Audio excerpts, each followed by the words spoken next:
देखेंगे जिनको भी कोल्ड कफ है, खांसी है, सर्दी जुकाम है बहुत तेज है, तो उसके लिए बेस्ट ट्रीटमेंट्स है किस तरह करना है। और ये जब दोनों साइड थोड़ा टेल्कम पाउडर लगाएं इस तरह से,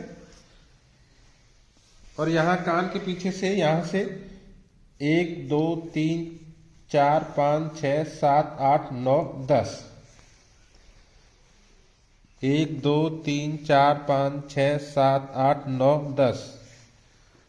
पहले दोनों हाथों से 10 बार करेंगे, फिर थोड़ी देर का गैप देंगे, फिर दोबारा से 1 2 3 4 5 6 7 8 9 10 11 12 13 14 15 16 17 18 19 20 21 22 23 24 25 26 27 28 29 30। पहले लेफ्ट फिर राइट।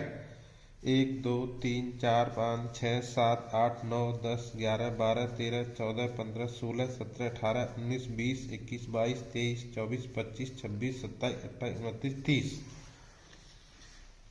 फिर 30 बार करेंगे, फिर उसके बाद दोबारा से 10 बार करेंगे।